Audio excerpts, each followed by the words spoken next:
नमस्कार। हर हर गंगे, हर हर गंगे, हर हर गंगे। मैं स्वामी ओम प्रकाश और आज बात तीर्थ की करेंगे कि तीर्थ में जाएं तो कैसे जाएं। लगभग हर एक भारतीय के मन में एक प्रबल इच्छा होती है कि जीवन में कुछ समय तीर्थ में जाकर बिताएं। और लोग जाते भी हैं, अपना समय लगाते हैं, अपना धन खर्च करते हैं, अपनी ऊर्जा लगाते हैं और तीर्थ में जाते हैं। बावजूद उसके अधिकतर लोग तीर्थ का पूर्णतः लाभ नहीं ले पाते हैं। तो ऐसा क्यों होता है?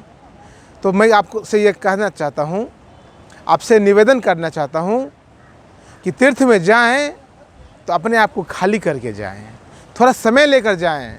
तीर्थ में जाएं तो घर की तरह ही वहाँ पे जीवन न जिएं। तीर्थ का अपना जीवन है, किसी भी तीर्थ का अपना जीवन है। वहाँ के जीवन में ढलने का प्रयास करें, वहाँ की ऊर्जा को महसूस करने का प्रयास करें।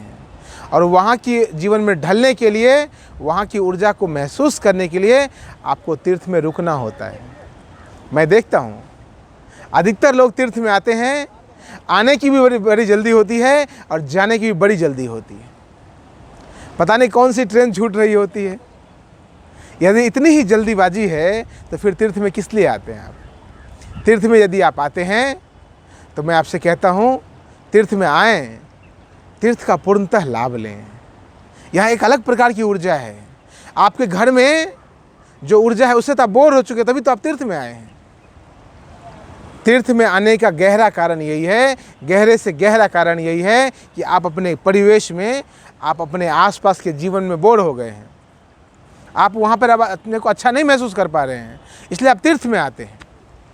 और तीर्थ में आकर भी आप जल्दी जल्दी भाग जाना चाहते हैं, फिर वापस उसी दौर में। नहीं, मैं कहता हूँ तीर्थ में रुकें। जितना अधिक से अधिक समय हो उस हिसाब से रुकें, तीर्थ की ऊर्जा को महसूस करें। देखिए मेरे पीछे माँ गंगा का पावन प्रवाह निरंतर चल रहा है। इस जीवन को देखें, यह जीवन है, यह पूरी तरह से जीवित है। देखिए माँ गंगा पूरी तरह से जीवित है, इसे महसूस करना होगा आपको। यहाँ मैं बिल्कुल गंगा जल के किनारे बैठा हुआ हूँ, बिल्कुल गंगा माँ के किनारे बैठा हुआ। देखिए 1 फीट की दूरी नहीं है, कुछ इंच की दूरी पर बैठा हुआ हूँ। महसूस करना होगा आपको गंगा के दिव्यता की, गंगा की जो भीतर जो जीवन, उस जीवन को महसूस करना होगा। यहाँ जो ऑक्सीजन का स्तर है, यहाँ जो प्रकृति है, देखिए पेड़ ही पेड़ हैं। यहाँ पब्लिक कम है, यहाँ आदमी कम है और प्रकृति ज़्यादा है। आप जहाँ पर सामान्यतः जीवन बिताते हैं वहाँ पर पब्लिक ज़्यादा है, आदमी ज़्यादा है, वस्तुएं ज़्यादा हैं, प्रकृति कम है। तो इसीलिए तो आप तीर्थ में आए हैं। आपके भीतर बैठा परमात्मा, आपके भीतर बैठी हुई प्रकृति कहीं ना कहीं उब गई है उसी मनुष्यों के चेहरे देखते देखते, उन्हीं वस्तुओं के साथ खेलते खेलते, जीते जीते। तभी आप तीर्थ में आए हैं। और तीर्थ में अधिकतर लोग आकर के भाग जाना चाहते हैं। पता है क्यों? क्योंकि यहाँ की जो ऊर्जा घनीभूत है, उस घनीभूत ऊर्जा में आप सही से जी नहीं पाते हैं। वो घनीभूत ऊर्जा आपके लिए कहीं ना कहीं परेशानी का कारण बन जाती है। बहुत सारे लोगों को तीर्थ में अच्छा नहीं लगता है। मैं विज्ञान की बात कर रहा हूँ। मैं देखता हूँ लोगों को, हजारों हजार लोगों पर मैंने प्रयोग किया है। तीर्थ में आकर उन्हें कुछ समय तो अच्छा लगता है, उसके बाद वो बिल्कुल बोर होने लग जाते हैं। क्यों? क्योंकि तीर्थ में जो घनीभूत ऊर्जा है वो ऊर्जा के साथ वो तालमेल बिठा नहीं पाते हैं। इसलिए मैं आपसे कहता हूँ, यदि आप तीर्थ में आएँ तो ज़्यादा से ज़्यादा समय बिताएं। यहाँ की ऊर्जा के साथ तादात्म्य बनाने का प्रयास करें, घालमेल होने का प्रयत्न करें। जब आप यहाँ की ऊर्जा के साथ घालमेल होना सीख जाएंगे तब आपको तीर्थ में बहुत अच्छा लगेगा और तब आपको दिव्य अनुभूति होगी और तब आपका तीर्थ पूर्ण तीर्थ हुआ। तब आप तीर्थ का पूर्ण लाभ लेने में समर्थ हो पाएँ। तब आपने जो अपने घर से यात्रा शुरू की थी, हरिद्वार की, वृंदावन की, काशी की, मथुरा की, जहाँ भी, हिमालय की, तब आपका तीर्थ पूर्ण हुआ। तब आपने पूरा लाभ लिया। वहाँ की ऊर्जा के साथ आपने तालमेल नहीं बिठाया, वहाँ की ऊर्जा के साथ आपने तालमेल नहीं बिठाया, तादात्म्य नहीं, संबंध नहीं बनाया, संबंध नहीं स्थापित किए, तो आपको कुछ भी लाभ नहीं हुआ। खाली आपकी आँखों को थोड़ा सा लाभ हुआ कि आपने गंगा को देख लिया, उठा के पी लिया, सिर पर रख लिया, प्रणाम कर लिया, पहाड़ों को देख लिया, पर्वतों को देख लिया, हिमालय को देख लिया, पेड़ों को देख लिया, बस। भीतर कुछ भी लाभ नहीं हुआ। आप आए तो थे भीतर की शांति के लिए, भीतर के लाभ के लिए, और आप चले गए बिना भीतर के लाभ लिए। इसलिए मैं आपसे निवेदन करता हूँ, जब भी तीर्थ में आए अधिक से अधिक समय रुकने का प्रयत्न करें।